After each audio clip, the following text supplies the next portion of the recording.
Think of one event. You're just going to identify one event that you know that event has been holding you back in life.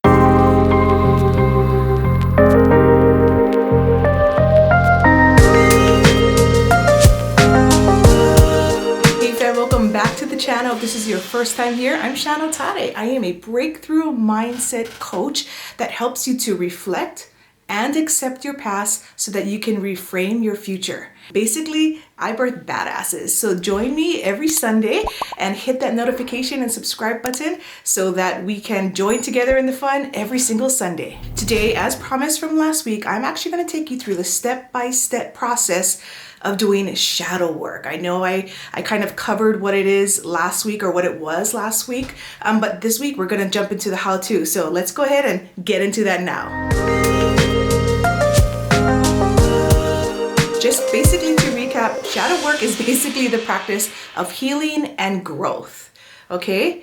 And it's gonna take two things for you to do in order for you to have it really take part and do its job.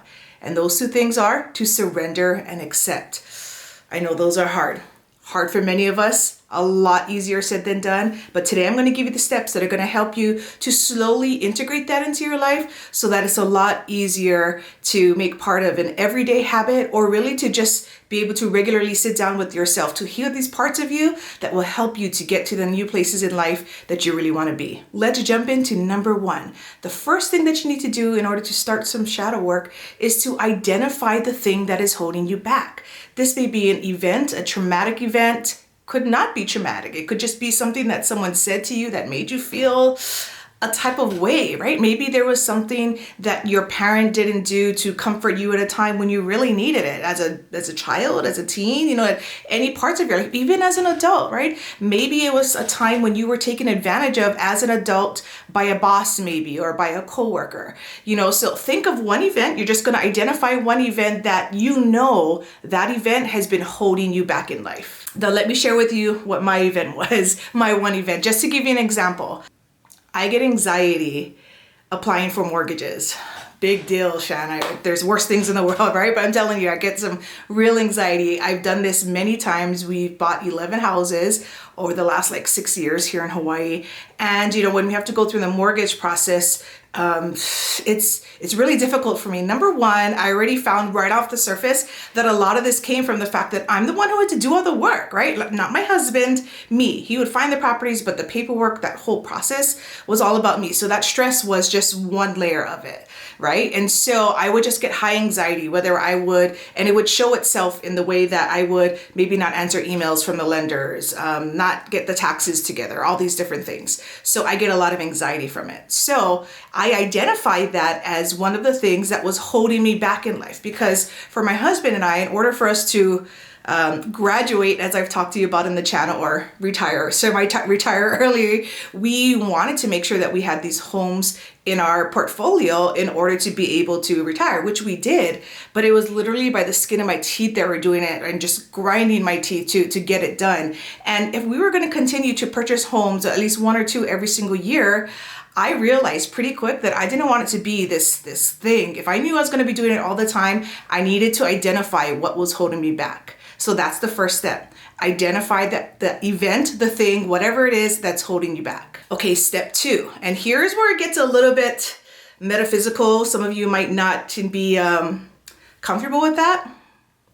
That's on you, right? I'm comfortable with that. I will say I wasn't comfortable with that. I was raised in what they call a Christian household, right? And so, talking about spirit, or, just the inner child and things that are not God, felt weird for me until I started getting a better understanding of it. But step two really helps you to step into the work that shadow work is. The work that shadow work is. What is that? The action that shadow work is. So basically, step two is open the conversation with your inner child, with your younger self, whatever it is that you call it. It's not, you might not always call it your inner child. It could be your former self. I call it young Shan, right? And it depends on different times in my life when I'm identifying a thing. Maybe I was 13 when something happened. Maybe I was 27 when something happened. So depending on where I was in my life, I give myself some type of title, right? You know, my inner child, maybe when I was really small. And then I'll talk about, you know, young Shan as like teenage Shan, right? So I have these ways that I call myself, but I open up a conversation with myself. That's the idea. Then I start asking questions, all right? Guys, you can do this in many ways, right? You can literally sit in a chair facing an empty chair and imagine yourself facing yourself and talking to yourself and asking questions. It could literally be you sitting on the couch and just kind of having this interactive conversation in your head. But one of the best ways that I've discovered has been my journaling. And you folks know I'm an avid journaler, love journaling. And this has been one of the best ways for myself to ask these questions, to really cathartically get a lot of this information out of myself as I'm digging. So the first thing is to open up and ask questions. Some of the questions I could ask in the example that I was talking with, the thing that I identified is, you know, like, why do you give me anxiety when I'm trying to buy a house? Is there something you're trying to tell me about buying homes that I need to pay more attention to? Why do you even feel this way, right? Or why do you even feel this way? And kind of talk to yourself as if you're having this conversation, right? And not in an accusatory way, but really in a detective type of way, in a way that you're curious and you want to know why these feelings came up. And so it's really important that you be soft with yourself, right? Be gentle and really try to make space for the genuine answer on where the root of this is coming from. So asking questions really from a curious standpoint so that you can get the answer that you really need. Okay, step 3, you ready? This is a hard one. 1 word, 6 letters. Listen. Listen, all right? Listen to what the response is. And not only listen, but honor the explanations, honor the feelings. Sit in what they are. Most importantly, do not judge them, because if you start judging them, that's really going to set you back and take away from the whole point of doing all of this shadow work, right? What we're trying to do, and as I mentioned in the last video, the shadow, this is the things that we've suppressed over the years, right? The dark part of ourselves that we stay away from because there's too much pain, there's too much heartache, there's too much stress surrounding these things, right? Whether it's things that happen to us or bad choices we made along the way, these shadows we completely suppress down all the time. And so we need to slowly bring the light to that darkened area. And by asking these questions and listening to the answers, we're able to now shine light in on something that was very dark. And so once someone is exposed to the light, right, kind of think of like a burglar, you know, like in a closet stealing something, all of a sudden someone comes in with not a gun, but a flashlight, right? And they're like, oh my God, you know, like you found me. It's that type of thing, right? And so he can run, he can, you know, try and attack you, whatever it is. But the idea is that that light brings forth so much knowings, right? And so listening to what that is going to be really important. So if you listen to your inner child, you listen to the answers to those questions, and you listen to what it's really saying, you will start to get to the root of things. So let me give you an example of what happened when I did some shadow work on my home mortgage anxiety thing. The answers that I was getting in my head and my heart as I was writing through the shadow work that I was doing regarding applying for mortgages was the response of, do you remember that time that you guys applied for your first mortgage? And do you remember how you were in escrow for like 90 days? And you kept on having to get an extension from the seller. It was a great house. You really wanted it. And then it fell through. And it was something that was completely out of your control. At least you felt like that.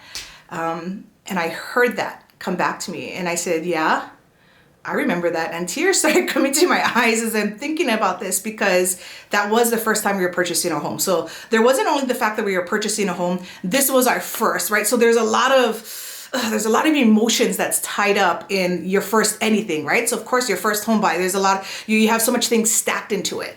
And so I said, yeah, in my head, I'm thinking, I remember that. And as I listened to my inner child, right, my former self, the response was, you know, you didn't even give me a chance to explain why this was. I mean, yeah, that was your first time buying a house, but bitch, that was my first time buying a house too, right? And of course, again, this is almost a conversation with myself, right? And I have to look back at that and have to be like, I hear that. That's correct, actually, right? So again, listening, honoring, and I wasn't even able to gather my bearings to feel all the emotions that I was going through. And by the time I was kind of ready to do that, you were already jumping into buying another house, and I had to get right back to work. And that was a conversation that I kind of had with myself. And I sat with it for a little while, and I said, wow, that's heavy. Like this is what I was doing to myself back then. And so there was no real time to mourn, I was just looking for answers. I was finding the logical answers and saying, okay, these are all the things that didn't work. What does work? And I went through the list and made everything work. So we're able to buy our first house, which we did a few months later. But I didn't allow myself to go through the emotional state of the loss and the grief of losing that house and the grief of what all that meant, that we were trying to get out of Section 8 housing and this was our ticket out, right? I mean, there were so many emotional ties for it, but I didn't go through that emotional state. I jumped right into getting the next house, all right?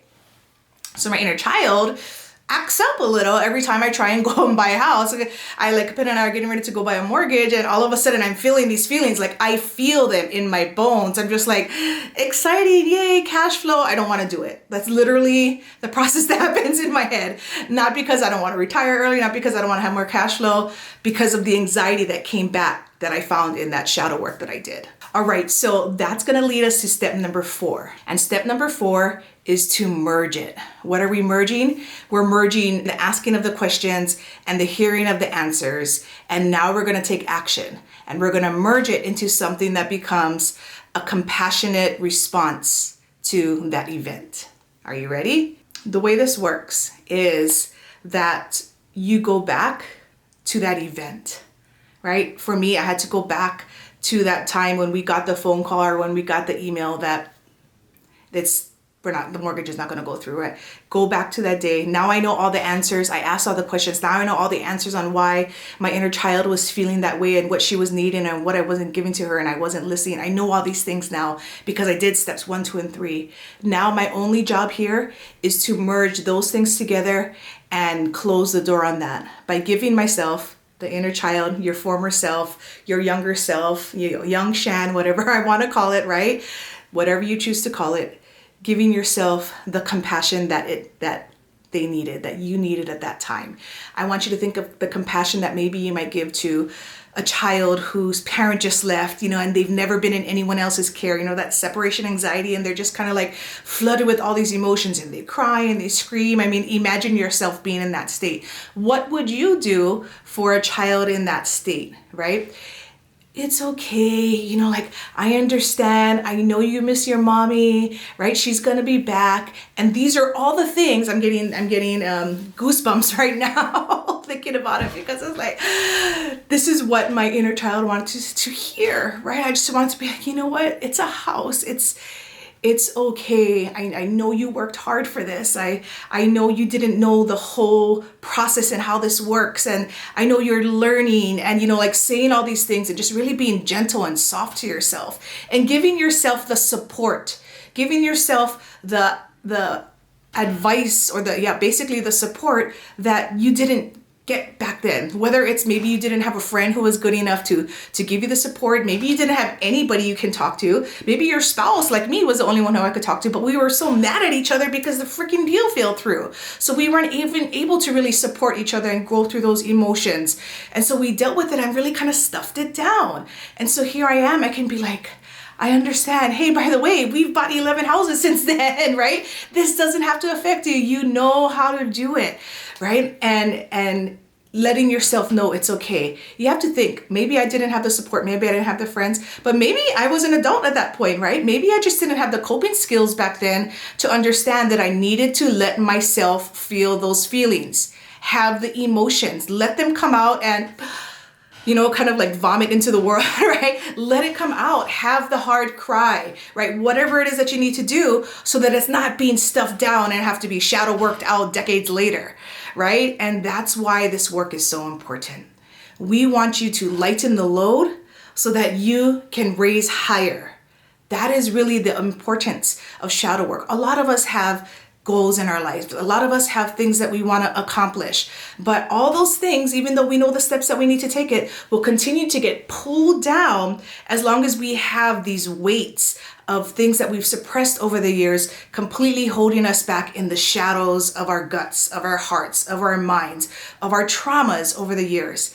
And that is why it's important to repeat these steps over and over again for each of the events that you have. And so this is a continuous work, and you kind of only have to do it once per event and really be focused in on, really working on that thing. You could do it a couple of times if you feel like you're still triggered by certain things. But a lot of times the great thing about shadow work is it's kind of a one and done thing. If you really put in the time and the effort to heal that, you can be done with that and move on to the next thing. And it can be really big traumatic things or really small little irritations that, maybe your spouse does with you that you need to work through that still affects you. And that's why shadow work is important for your growth. So just to repeat, step one, identify the thing that's holding you back. Step two, open the conversation with yourself, your inner child, your former self, your younger self, however you want to call it. Open up that conversation, ask questions. Number three, listen. Honor the feelings, right? Don't give explanations. Don't do any judgments. Just listen for what's really there. Number four, merge it all together and give the compassion back to yourself that you didn't get. Give yourself the comfort, the support. The today self knows that the yesterday self didn't know. That is the beauty of knowing this. You know things today that you didn't know back then. And now you can take this knowledge and use it to heal yourself as you go through life in all the different aspects. And guys, that's it. Now, obviously, this might sound like a very oversimplified version of doing some major work, right? And guys, it kind of is only a YouTube video, right? But this is what's really important about it. Doing this work, as I promised, it's going to give you the rewards in self-awareness, right? The self-care that you have, the self-respect that you have, which allows you to then rise, like I said, to the levels that you're looking to get to. But it only happens, you know how they say, like, go through the valley of shadow of death, I think it is. I'm not sure how it goes. It's almost like you have to go through that in order to get out the other side. And I'm so happy that it's called shadow work. I'm so happy that it even has a name, because I've been doing it for years and really only found out that this work is what it is because I've been doing it, just not under the guise of that actual name. So that's fun for me. I know this sounds, like I said, oversimplified or simple, but if you feel like this is work and this is kind of a path that you want to take for whatever you have going on in your life, especially you women out there, but you feel like you might need a little bit more support, more structure, more details on how to do this, well, lucky for you, in a couple of weeks in May, next month, my Audacity Academy is having open enrollment, and I'm going to invite you folks to come in. Now, below in the description is a link to my wait list, and you can get onto the wait list where you're going to get emails on all the things that happen in the academy, so you can figure out if it's a perfect fit. If you want, we can jump on the phone and do a quick call to figure out if I'm a good fit for you. I can tell you, for most people, it's going to be where you are in life and what you need and what you're looking for. And that's why that call or getting on that wait list is really going to help you to get the information you need to see if now's the time. All I can tell you, it is very transformative for everyone who's been through it. So hit that like button if you haven't already. Make sure you subscribe, guys. And basically, thank you for sharing this Sunday with me. Until I see you folks on the other side, make sure that you keep evolving. Take care now. Bye.